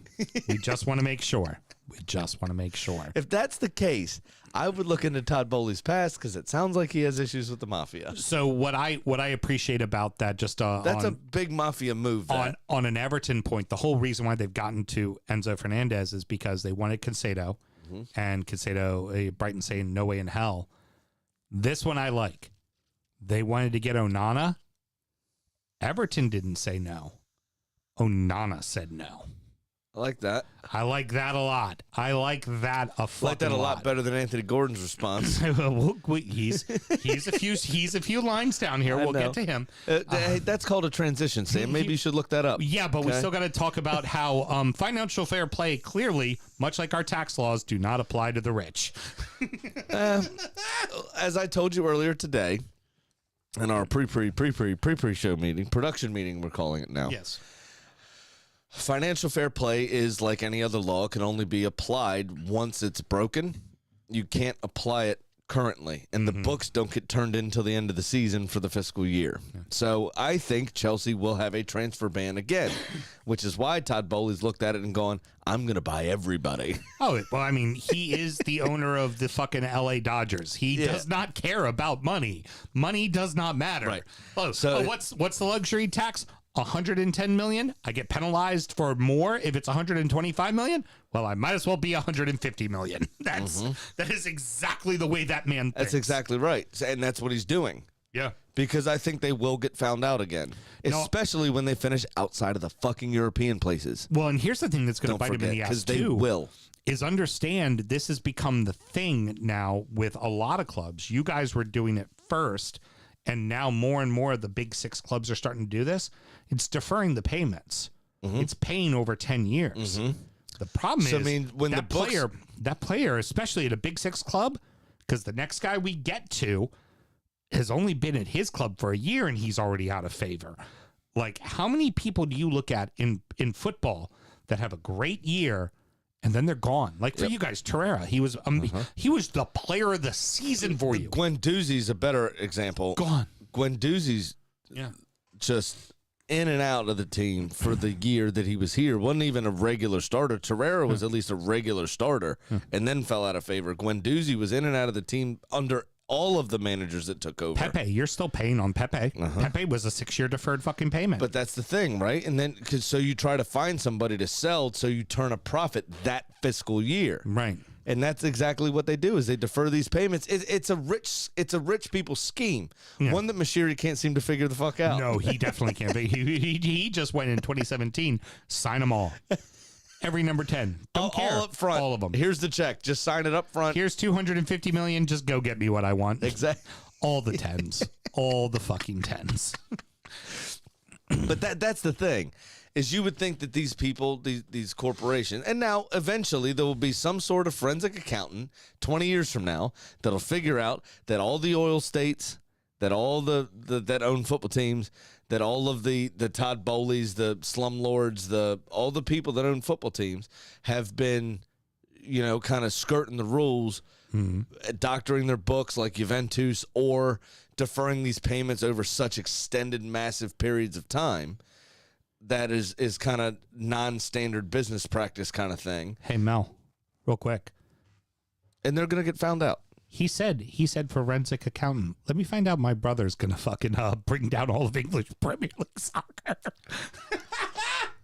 I mean, he's working on Facebook right now, so it's only a matter of time. It's entirely possible. He is a forensic accountant. That's what I'm saying. It's entirely possible. I mean, what was that Matt Damon movie? Was it Matt Damon? I don't know. It wasn't Matt Damon. It was the other Boston one. It was the other one called The Accountant. Yeah. What's the Boston guy? It wasn't Ben Matt Affleck. Damon. It was Ben Affleck, wasn't it? And the movie was called The Accountant. Yeah. But he was a hitman. Is Kenny going to suddenly start running around and shooting Todd Bowley in the head? Allegedly. I mean, not being shaped like a Proud Boy. No offense. You know what? The Proud Boys. All Todd Bowley has to do is figure out how to take all of his plastic surgery and walk at a brisk pace. I got to tell you, the Proud Boys have a philosophical difference about my brother. So, Yao Cancelo is about to be loaned out. Unless it's behind closed doors. Is about to be loaned out to Bayern, apparently after on the training ground, Cancelo and Pep had a physical altercation between the two. It doesn't surprise me, to be honest with you. Before I even get to letting you talk, let me say the following about Yao Cancelo. He may not have won Player of the Year last year, but let's make this very fucking clear. Yao Cancelo is why Manchester City won the title last year. He was hands down the most impactful free agent signing, or transfer, but to explain to American audiences, he was the most impactful player bought by a team that fucking season, and he was directly responsible for why they won the fucking title. And in less than a year, he's being loaned off. Yeah.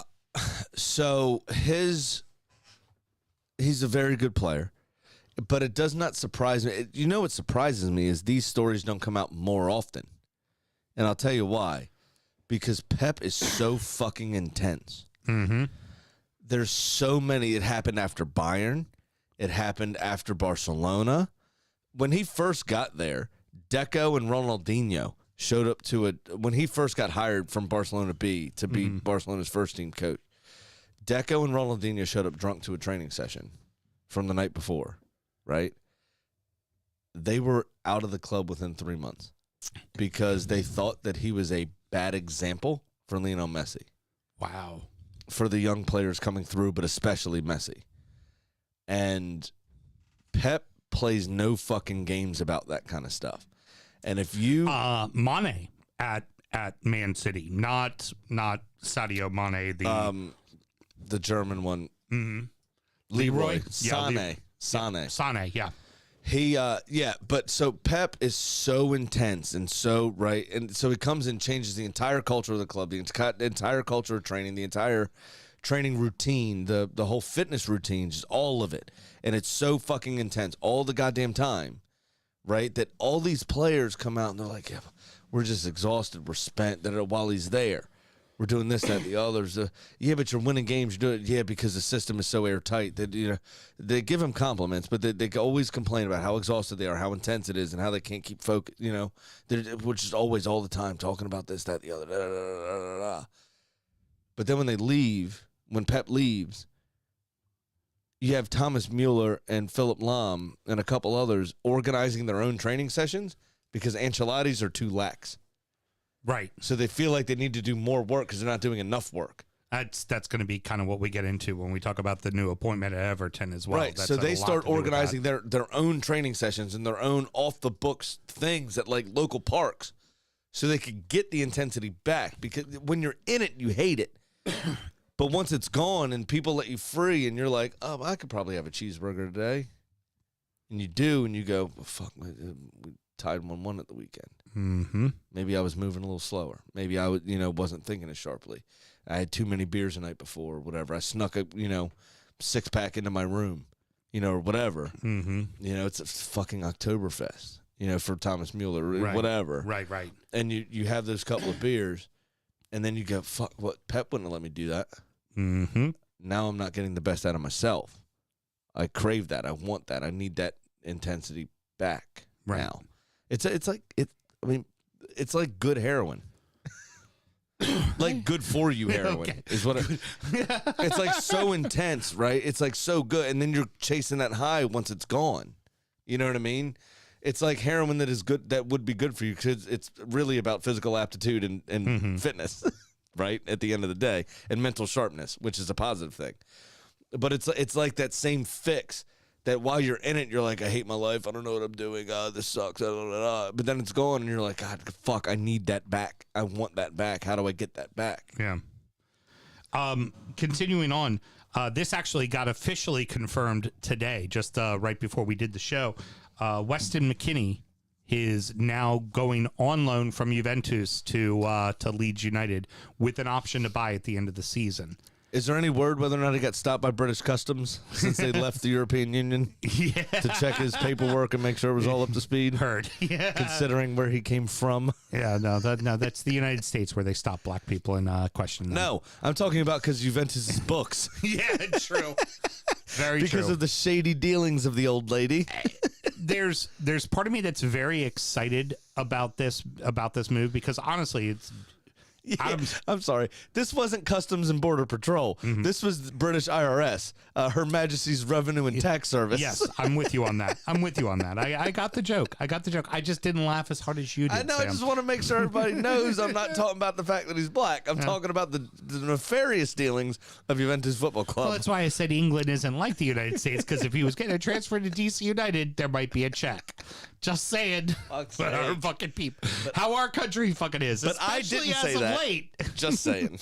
But for him, it's McKennie and Adams together. Like, this is going to be fucking great. But in the same regards, Leeds are in a bad way right now. And the one thing that's going to be very easy for all of England to gather around, including the people of Leeds, is, God forbid this team goes down, they'll be like, it was all the fucking Americans. It's their fault. Of course. It was Marsh. It was McKennie. But I don't think it's going to be. I think having him be more comfortable, Tyler Adams, I think is going to help. Oh, yeah. Honestly, he's younger, he's a bit more inexperienced, but I think Brendan Aronson will be better than Christian Pulisic. Yeah. I think he's just as skilled. He just doesn't have the experience and composure to finish yet like Pulisic does. Now, typically in the World Cup, those three didn't play together because Correct. Normally it was Aronson coming in for McKennie. No, coming in for Pulisic. No, he came in for McKennie a few times in the first couple of matches. They had maybe him change shape. Yeah. They had him playing a lot of midfield in the World Cup. So what I see from this is Tyler Adams and Weston McKennie, because the one thing we did very well in the World Cup was control the midfield in each of the games that we had. I think this is going to help Leeds calm down, including fucking England and Holland. That's what I'm saying. Yeah. I think it's going to help Leeds calm down and control games better and be less helter-skelter. And then you add in the runs and craziness of Aronson and Jack Harrison. Yeah. I think Leeds are about to get more dangerous than they already are. Yeah. And more composed and calm defensively. This can only help Leeds. The biggest thing is with Leeds. Leeds is only in this situation because their defense makes ghastly fucking mistakes on a regular basis. Leeds are only in this situation because they sold, what's his name? Who was Declan Rice's partner? Brain fart.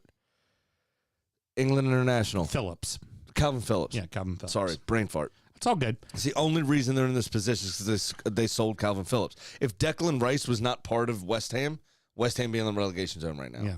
Oh, yeah. You know what I'm saying? Yeah. That player is so fucking important. Declan Rice is right there. I mean, West Ham's right there in the relegation zone. I know, but Declan Rice, I think, is single-handedly keeping West Ham up, essentially, because he's keeping them organized. Well, especially he is so good. Especially because a player like Souček, who was a rock star for 2 seasons, now is the slowest man on earth. Correct. Has been costing them matches. And without Calvin Phillips, Leeds has suffered in midfield big time. Oh, gosh, And I yes. think this replaces Calvin Phillips to good quality and brings Leeds back into a organized unit that can actually fucking do something instead of a, crazy, helter-skelter kind of situation. So also official over the weekend, officially announced on Sunday, Anthony Gordon leaves Everton to go to Newcastle United for $40 million plus 5 in add-ons. And a very interesting situation. I'm not going to overly blame Anthony Gordon in all of this because he's a 21-year-old kid, right? And Concedo issue again. right, you just don't know any better, and you're probably being misled by the wrong people, aka your agent, which I know it's your agent's job to have your best interest and to only care about you. Yeah, but he's worried about the payday and the Saudi money. And that tends to come into play as well. What ultimately happened was after the Southampton match, Gordon was leaving the grounds, and a group of teenagers put cones in the street where he was driving out, stopped his car, surrounded his car, and started screaming at him, telling him he's not fit to wear the badge and shit like that, which fucking not cool. Not fucking cool at all. So some background to that is apparently he was in Liverpool's academy and rejected, and walked across Stanley Park and joined Everton's academy, and was welcomed with open arms and fully bought into the system. This is the thing with Tom Davies, who was an integral part as well last season in staying up in the performances that he put in. Well, not so much last season, the season before. When he got onto the pitch. Right. Because he feels Everton through and through. Right. And when Gordon had the Evertonians at his back, he performed brilliantly. When the tables turned and they started booing and things were happening, he was one of the ones that felt it. Davies doesn't jump ship. Gordon does. That's a problem because your mentality and your togetherness as a group is the people's club and all this other shit is what pulls you through these sorts of situations. And for him to bin off his academy upbringing and the way he obviously felt about Everton as a football team, I think is not detrimental to the point where it's going to decide whether or not you get relegated. Right. But it does not help the situation at all. No, it doesn't. And then to continue that is then after the fact, he then was like, well, I'm sick. And Frank was like, no, fuck you. You're going to London and you're going to be on the bench for the West Ham match. And then after that, Frank gets fired. Leighton Baines takes over training the club. And for 3 straight days, Gordon doesn't show up. He says, fuck you, I'm not coming in. He ruined that's bad. That's a bad look on his end. Again, I don't necessarily blame the kid. Fuck, your car was surrounded. You were trying to go home. You felt in danger. Like, we've all been in situations where we've all been kind of aggressed against, right? And we all like to be like, oh yeah, I'm a man, I'm gonna throw fists. No, our fucking heart races and we get nervous and we get scared and that shit fucking happens. And even if we stand tall, but you got to fight through that and fight for yourself. Look who you're talking to. But I had no sympathy for the little cunt. But even if we get through it, at the end we're like, yeah, I was a man. But you knew in that moment there was a little bit of fucking heart race. There was a little bit of scare. Yeah, but you also have the opportunity to get out. These people are on your side. They're just really frustrated. Yeah. This isn't a drunk guy at a bar that you can't reason with. So get out of the car. Guys, what are we doing here?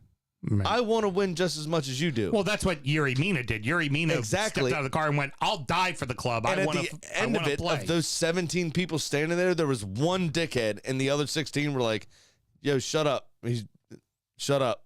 He said what we wanted to hear. He said what we wanted to hear. He cares. How many times have I diffused a situation before it came to fisticuffs? Right. True. You know what I mean? Yeah. Like, you can now, again, granted, he's 21. He doesn't have the life experience I have.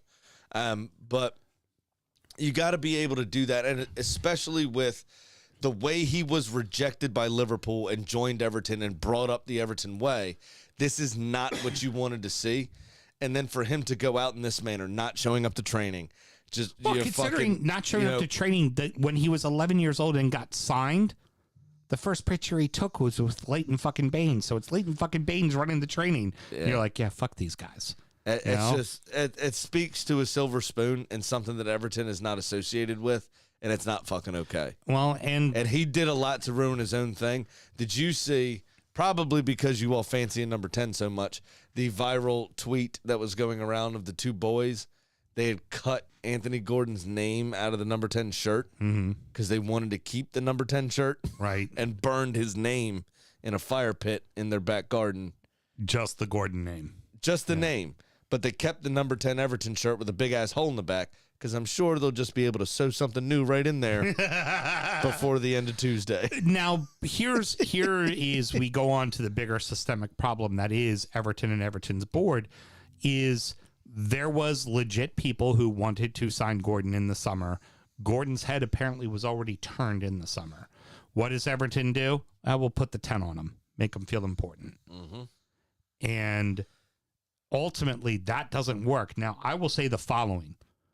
40 million plus 5 million in add-ons. Thank you very much, Newcastle. I will gladly take your fucking money. We can reinvest that elsewhere. This is no different than Ross Barkley. This is no different than Jack Rodwell. This is no fucking different. So how many crayons can you get for 35, 40 million? A lot. And that's that. But what sucks is the disformity of our club and our board.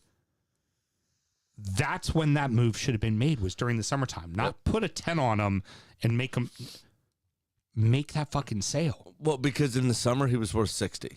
And allegedly it was about 45 to 50. What we got. Well, it was Todd Bowley, so it was 65, 70. Right. But we had you would have said, hey, it's perfectly fine to pay me 45. And he'd have been like, oh, can't do that. Here's 78. And during the summer, he's a fucking idiot. Even if it was right at the end of the summer window and we did that, we then would have had that money January 1. We now have that money January 29th. Yep. And teams know we now have that money on January the 29th. So every midfielder costs $39 million. Oh, they've already linked us to Conor Gallagher, which I would fucking take. I would take in a heartbeat. Absolutely. But for $45 million is the number they're saying. So you take exactly what we just sold Gordon for. Try to take him on an £8 million loan. That's what you hope for. Yep. Honestly, that's what you hope for. And then let's move on to, obviously, the other big move is that... Oh, hold on. Yes. I have a good link. Maybe it's not crayons, Sam. Maybe it's different color earthworms. Exactly. Bringing up our next topic of Sean Dyche. Sean Dyche is the new head coach of Everton Football Club. Sorry, I got bit by the transition bug when I was hosting last week. So continuing with so to speak, our dysfunctional board. Brilliant. The owner wanted one person. Oh, by the way, the owner that said it's not my decision and then was the decision maker to fire Frank. I'm so funny. Just fucking baffling. And then after that, he brings in Bielsa to interview. Bielsa did his tried and true favorite, Sam, the thing you love. Oh, did he bring a PowerPoint? He brought a PowerPoint, baby.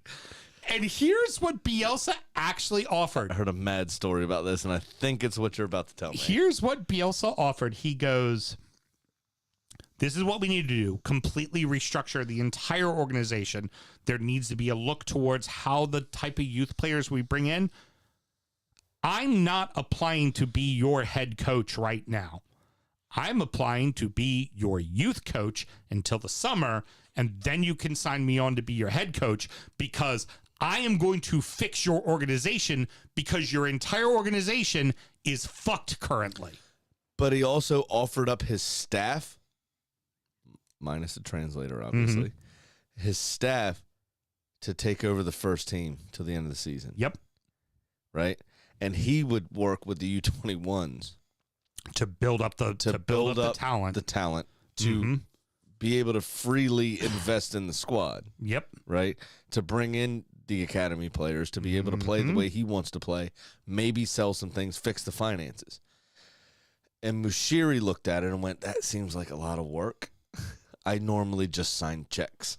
Yeah. Yeah. Yes. So no, can't.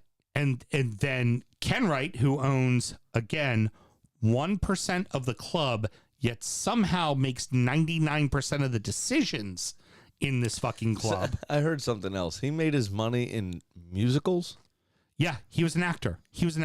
Yeah, but he owned like a production company. Yeah, he was a producer of musicals, but he was an actor when he was a younger man. And I heard somebody make a joke. You brought up this point about Bill Kenwright.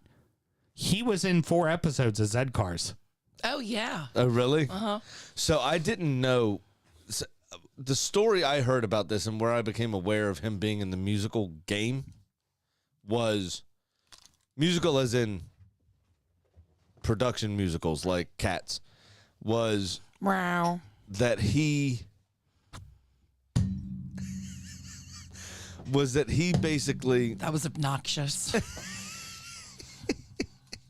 was that he made most of his money in the West End of London putting on musicals. Right. Didn't know there was that much money in the musical game, number one, right? But somebody I heard recounting a story of how they found out about him being in musicals was he was just walking down the street in the West End, like on the way to get lunch, and saw Bill Kenwright on a poster outside of a theater venue and had no context for it because he never heard that. Mm-hmm. So it's like, is there like a meet and greet? Like, what is, like, what's going on? Why? What's the crossover? And this was on another podcast. The co-host replied, "Did you walk inside and see an underwhelming production of Cats?"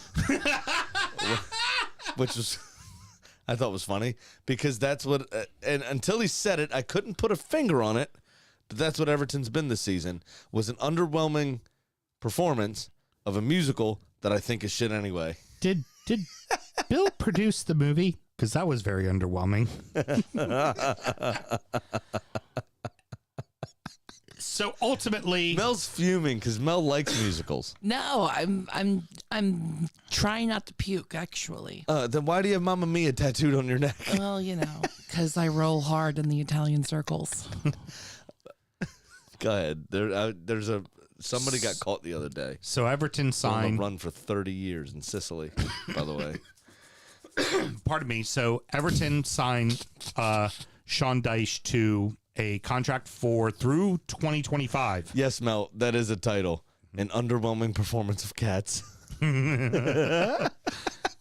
They signed him through 2025, which, by the way, I'm not against the appointment of Sean Dyche. I'm not at all, because as you had mentioned, what Everton needs is some old school fucking shakeup, and they need to be reminded of who the fuck they are. Yep. And we'll get to that. Sure enough. We'll get to that in just a moment. Stone Cold Sean Dyche. Yeah, that was fucking brilliant.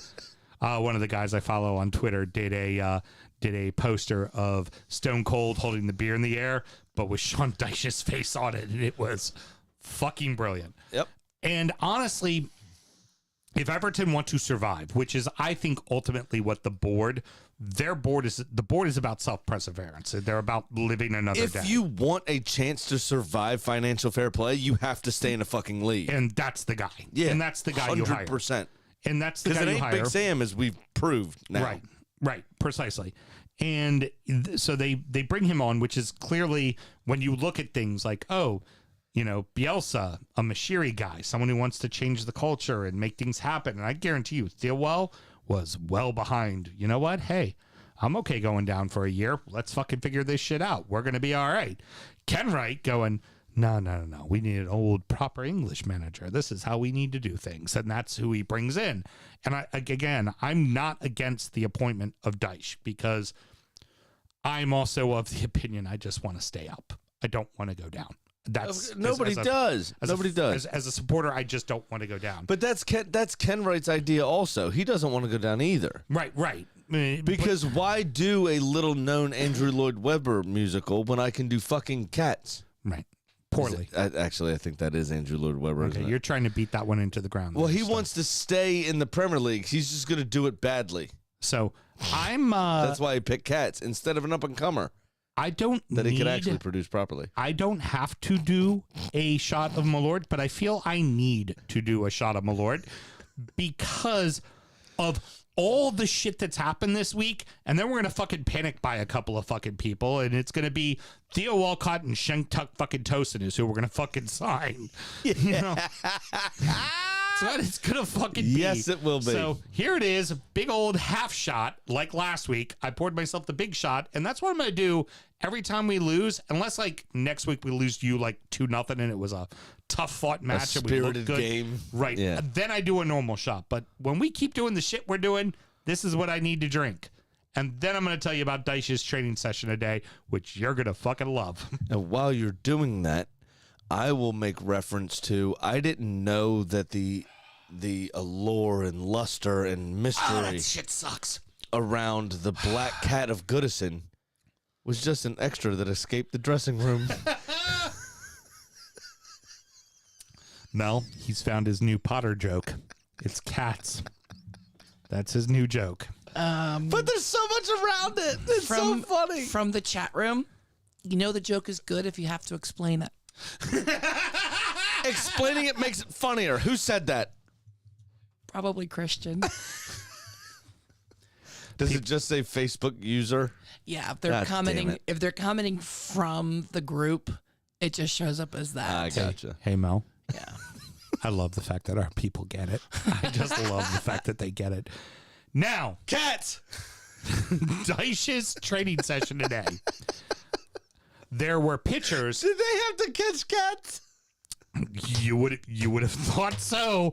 Because Not chickens, because they eat earthworms. Sean Dyche has banned those, much like Conte banned ketchup from the Spurs thing when he took over. You're not allowed to have chickens here. They eat the earthworms. Cats don't. So the picture going around today was Daish's first day of training. It shows him in full focus in the background with a shit-eating grin on his face with his arms crossed. And in front of him, out of focus, are 4 Everton players with their hands on their knees. Because apparently they had a run today. Or A they just whole say lot the of a run earthworm today. stew for lunch. And here's the other one, Mr. Graham, that apparently is reported today as well. Everybody came out from the locker room at Finch Farm to get onto the training ground and do their thing.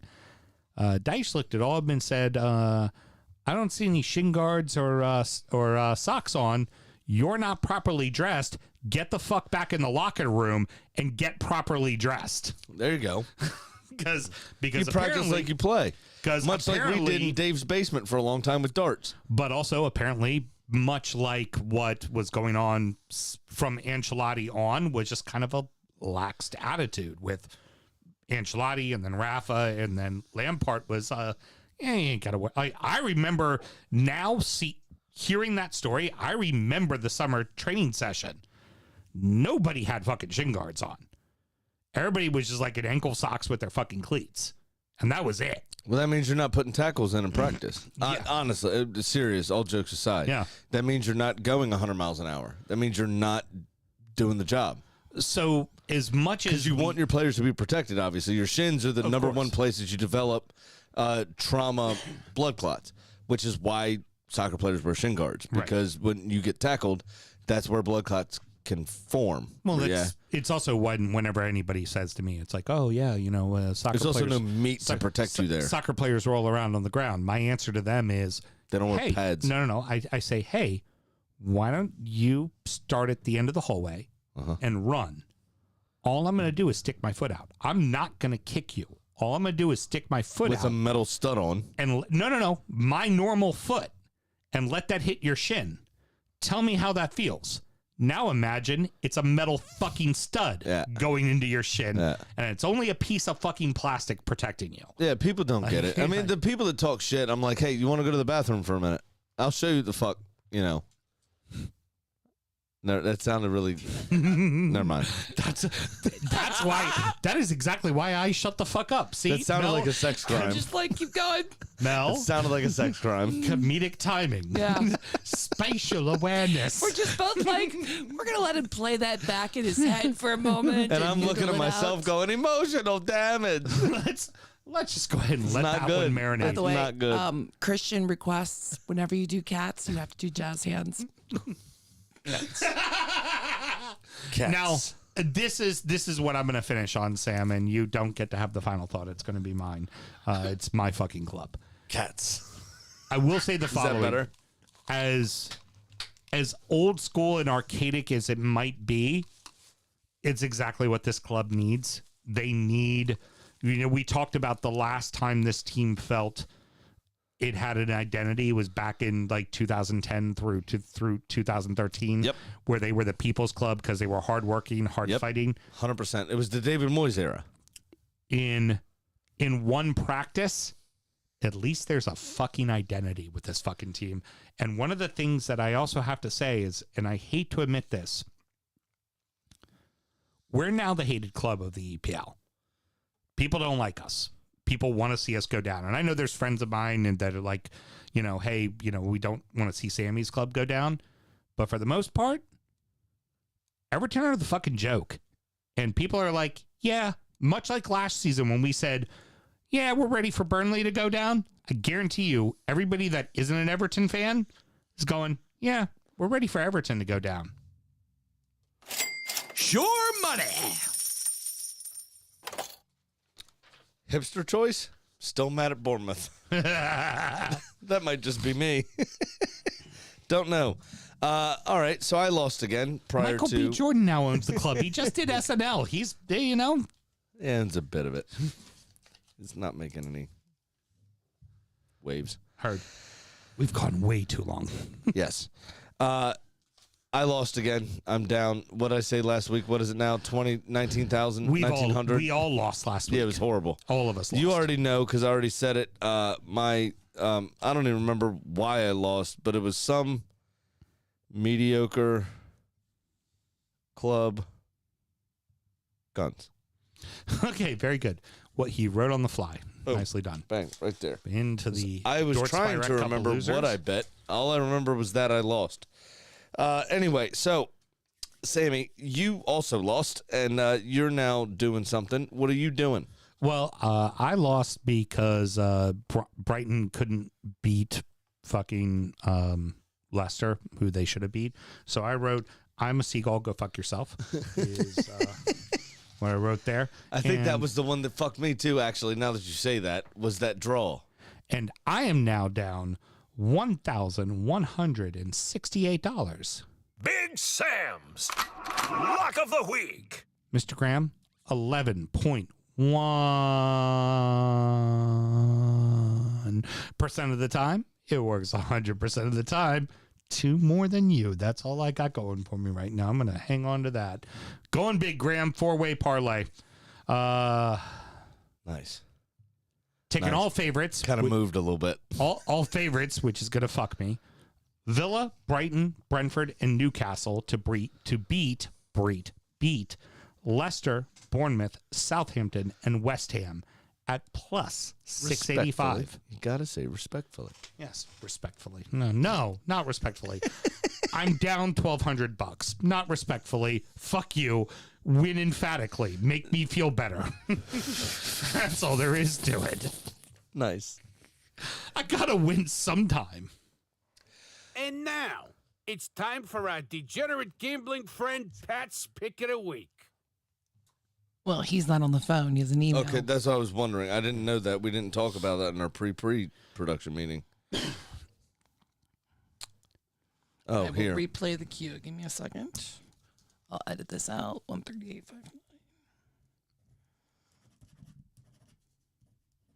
Who left me this stupid pen? It's also a lot of writing. Aggressive writing. You want a better pen? Here's a better pen. 139.40. Then stop bitching about your pen. I offered you a better pen. And now, it's time for our degenerate gambling friend Pat's Pick of the Week. Pat says, so now I'm down to $1,101 in the hole. And if you thought my last parlay was crazy, wait till you hear this shit. He's already in bed asleep, by the way. Oh, quality. He was up late last night. Oh, no, I don't know why. I was talking to him on the phone while he was up late last night. Thanks for letting me know. Nobody told me he wasn't going to be here. He didn't tell me he wasn't going to be here. I just told him we were recording late, and he didn't respond after that. Nice. Just, fuck it. So I'm going Through the magic of radio, by the way, Sam, nobody knows that. So now it sounds really weird when everything's seamlessly put together, and it just sounds like, hey, he wasn't here tonight. That's why people love us. Hashtag admin. No, Mel, it's not. It's hashtag cats. I hope Christian's still watching, because if somebody just tuned in, this is going to be really fucking weird. That better be worth the $5. So I'm going to take a draw. This is also back to the quote from the email. So I'm going to take a draw between Everton and Arsenal. Okay. Get it, son! Fuck off. The Wolves over Liverpool. Wow. Aston Villa over Leicester and Manchester City over Tottenham. What? That was crazy. On a $100 bet, that pays out $6,740. Yeah, they think it's fucking nuts too, mates. I can't believe that payout for only a 4-gamer. I can, because everything you bet was probably plus 600. So that's what Pat bet. Now, I've got a conservative, very exciting 5-game parlay. A conservative 5-game parlay that's going to make, cats good again.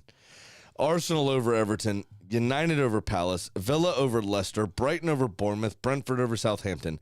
Everyone on the right side of this column is absolute dog shite. Everyone on the left side of this column are doing better than expected this season. Plus 835. Not good gambling. Plus 835. And I'm going to be winning after this week because both of you were down over $1,100, and my 835 will take me down to less than $1,100 down. Terrible with money. I'll be winning after this week on a 5-game parlay, and y'all are going to be shitting the bed. The one problem I have with my 4-gamer that I picked that you are going to have with yours is that we know when we look at all of this in injury time, Sam, which, by the way, when we preview injury time, how does one go about doing that? Patreon.com/DU Football Show / Mike Rogers. Don't do that last part. Just / DU Football Show. When we talk about that, a lot of bad teams are playing a lot of good teams, and the problem with that is, one of them are going to fucking. Nah, they're not. They're not going to do it. They're not going to do it. All these people are on the ascendancy. Somehow Villa is on the ascendancy with Unai Emery as their manager. I still can't figure it out. Oh, that was a pretty good segment. You know what's better? A very good segment. I ran it exceptionally well. The chicken.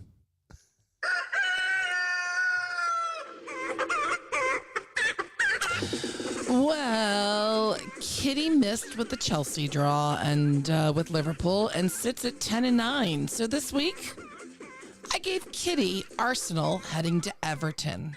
Now, I was shocked when I got up there. Graham was already sitting in the chair, holding Kitty in his arms, gently stroking her. Clearly, Kitty and Graham have a stronger bond than she and the guy, so I guess she's picking the Gunners to beat the Toffees. In there he just did the whole cats bit. Like, clearly he doesn't have the bond that Kitty clearly thinks that they have together. Are you kidding? Kitty loves cats. Have you not heard it blaring from up there? Who do you think turned him on to the musical? Oh, that's it. When you were sitting in the chair, you were stroking Kitty, listening to exactly. Cats. Meow, meow, meow, meow, meow, meow, meow, meow, meow, meow, meow, meow, mix. Oh, that's the wrong musical. You're close, though. Oh, that's a commercial. Hey, look, explain it 4 more times. We'll all get it. I will say my favorite musical. Remember to gamble legally and responsibly. Championship corner! I've fallen and I can't get up. Oh no! If I wasn't sick, that would have been much better. So just imagine that was in a lovely operatic voice. No, it was by Bill Kenwright standards. Mel. Yeah, baby. I've been with you now for damn close to 20 years. Shut your mouth. You don't have good pitch. Everton's gonna doze so down. One of us. One of us in this down. Like going down this year is not bad, but next year. One of us in this marriage has a good singing voice. The other one is Melissa. Please continue with Championship Corner. Listen, Bopper.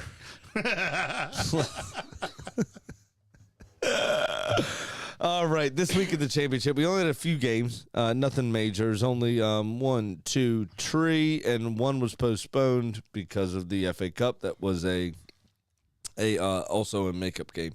So yeah, Coventry versus Huddersfield finished 2-0 to Coventry. Hull City 3-0 over QPR. Borough 2-0 over Watford. That leaves your table looking something like Burnley up top on 62, 5 points behind to Sheffield United. Middlesbrough are 12 points behind Sheffield United in third place on 45 points. Watford in fourth on 44.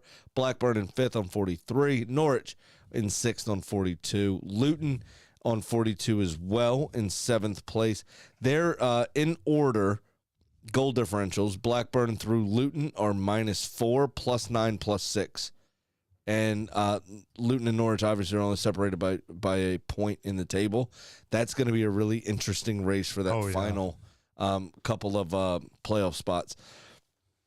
You have Millwall. Millwall are also on 42 points, +6 as well to Luton. But Luton have scored more goals than Millwall have, just by 2. So they're in that mix as well. Sunderland in 9th on 41. So again, they're pushing for those playoff places. Is this extra game, these injuries now with this cup run going to play a factor in how Sunderland finish out the season? Sunderland does not. That's going to be a big deal. Sunderland does not need to get promoted next year. They don't. Need to get no, better. You're absolutely right. They don't. But if that's what you're looking for a payday to help revamp the squad, this is, this cup set potential is not great news with the injuries. This cup run is hurting you because of these injuries. And you go down the bottom side, we have unchanged because these teams didn't play. So you still have Wigan at the bottom, Blackpool in 23rd, Huddersfield in 22nd, and Cardiff in 21st, just 3 points out of the drop zone on the same goal differential as Huddersfield. So in a bad way, and not very far out of it is Rotherham on 31 points. That's going to wrap it up, boys and girls. Sammy, any parting words? Not really. We've gone an hour 45. The answer should be no. Yeah, no. I don't think there's really anything happening other than Anthony Gordon's a bit of a cunt. It's what it is. You look back at it and you think about how it's stunted the team this season. You just wish it would have happened during the summer, because there were quarters during the summer. His head was already turned. That money could have been better invested. But like you said, there's timing, and then there's Mashiri. Yeah. We all knew Sean Dyche was going to take over. I've been reporting it for 3 weeks. Well, here's the other thing, too. The announcement was made today. Yeah. Thursday, everybody knew. All the press was reporting that he was going to be the next Everton manager. It got made this morning at 8 o'clock on the East Coast. So noon, 1 o'clock in fucking Liverpool. Like, everybody knew. It's the mess that Everton fucking football club is. It is. You're absolutely right. Can Christian just comment that he's still watching quickly for my last parting word? Quickly, please say something. We're on a lag, but Smokey's there, so. Oh, Smokey's there? Yeah. Cats! He says he's watching. That was my big finish. Thanks so much for joining us. Next up is Injury Time, where we're going to preview the weekend's action. We're going to talk about the beers we were drinking and check in on our adopted clubs. He said he loved it. Yes. Nailed it. And spoiler alert, the Ibs had themselves a fucking weekend. Ooh, can't wait. They had themselves a weekend. Sweet. I'm not going to pitch it to you because you've said it enough already, you fucking whore. Do it. Patreon.com/DU Football Show. Is that good enough? And Fosse. Nailed it. Till next week, everybody. Good night. Ridiculous.